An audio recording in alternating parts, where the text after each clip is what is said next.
Chers amis, c'est le psaume 90 que nous étudierons ensemble aujourd'hui, un des 5 psaumes seulement du psautier a porté le titre de prière. Et donc c'est avec les commentaires des pasteurs Maillot et Le Lièvre et celui du Père Vesco que nous rentrons dans la compréhension un peu plus profonde peut-être de ce psaume. Donc je vous invite à le lire, c'est donc le psaume 90, 89 bien sûr, dans nos numérotations catholiques, mais maintenant vous savez ça par cœur.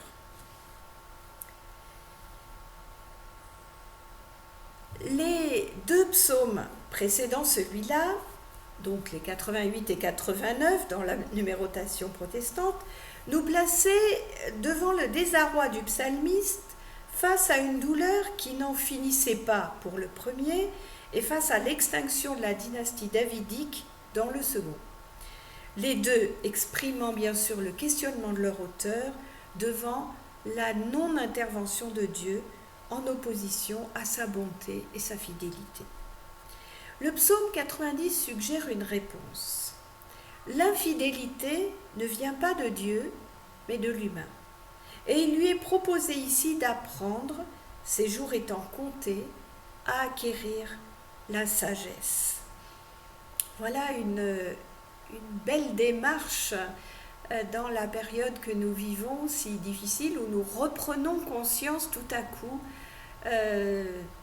du fait que la vie, c'est fragile.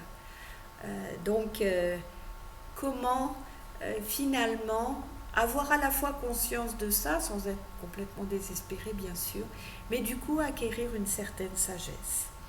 C'est Moïse ici qui est désigné comme celui qui prie, lui qui a si souvent su intercéder devant Dieu pour son peuple infidèle et rebelle aussi. Il est l'élu que Dieu écoute.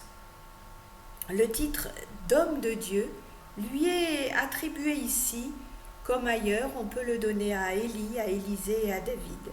Il est désigné pour prier pour son peuple au moment où ici, donc ce serait plutôt le temps de l'exil. Donc vous voyez, rien de chronologique, c'est pas Monsieur Moïse, mais c'est lui en tant que priant.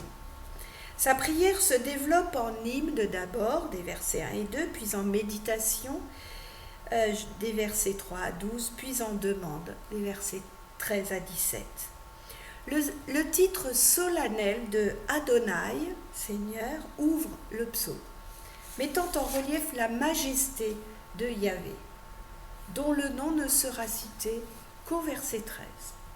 Le psalmiste le reconnaît et le rappelle, le Seigneur a été depuis toujours un lieu, vous y mettez toutes les guillemets du monde, de séjour pour chaque génération de ses fidèles. Donc il y a une allusion au temple, ce roc, ce refuge dont nous avons déjà souvent parlé.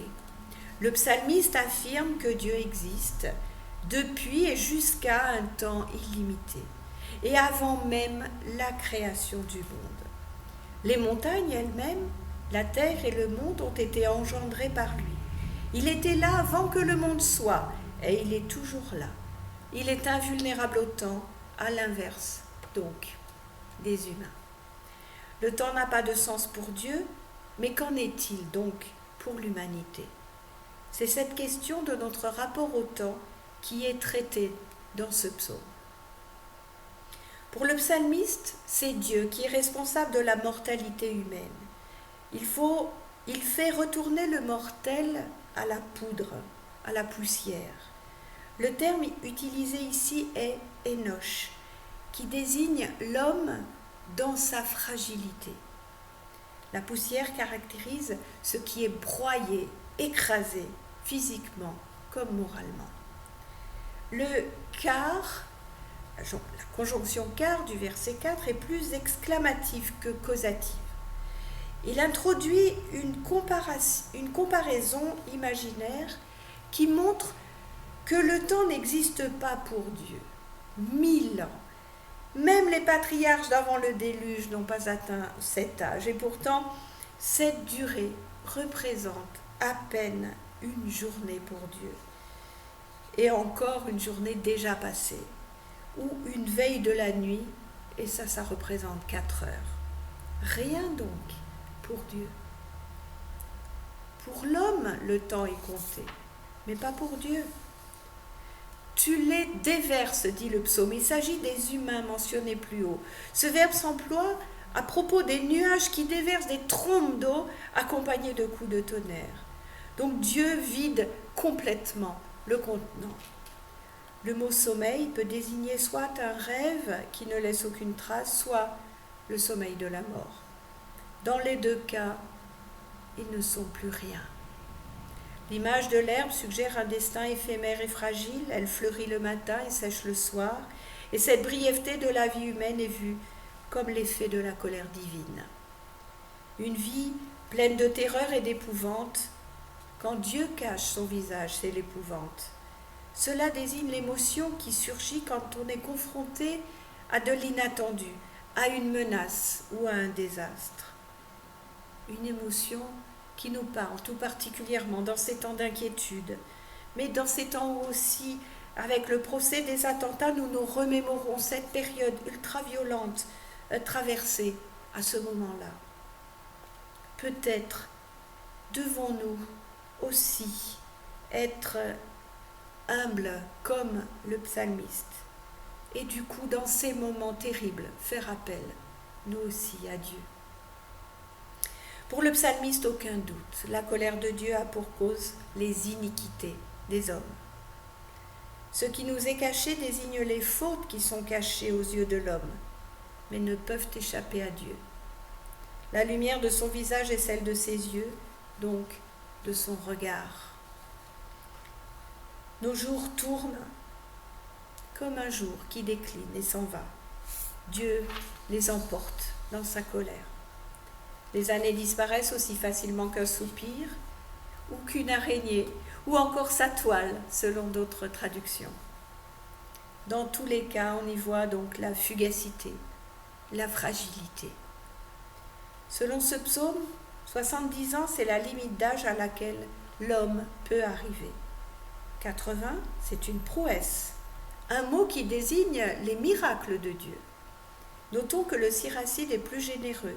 Il accorde 100 ans d'espérance de vie et en Genèse chapitre 6, on donne à l'homme 120 ans. Donc vous voyez que selon l'appréciation qu'on peut en avoir, ça évolue. Agitation, peine et iniquité caractérisent la vie. On pense ici au livre de Qoéleth, l'Ecclésiaste. Que d'agitation pour un résultat éphémère. C'est ce vanité des vanités, tout est vanité de Qoéleth. L'iniquité naît du trouble et le produit.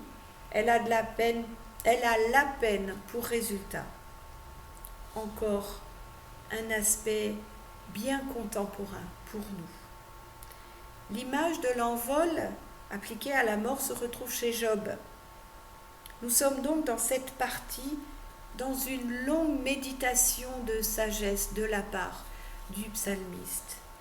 Le verset 11 pose la question « Qui connaît la force de ta colère ?» Une question qui n'appelle pas de réponse.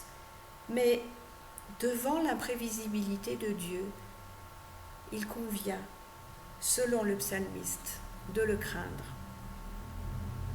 Pour cela, le psalmiste demande à Dieu de faire en sorte que l'homme sache que sa vie est brève. Ainsi pourra-t-il arriver à la sagesse. Compter les jours peut avoir ici le sens d'une évaluation, mais aussi d'une réflexion. Il s'agit de se déterminer, vu le peu de jours dont on dispose.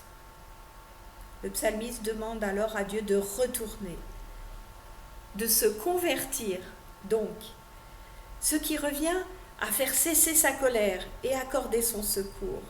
Une demande que l'on retrouve assez fréquemment dans nos psaumes, ainsi que cette question « jusqu'à quand ?»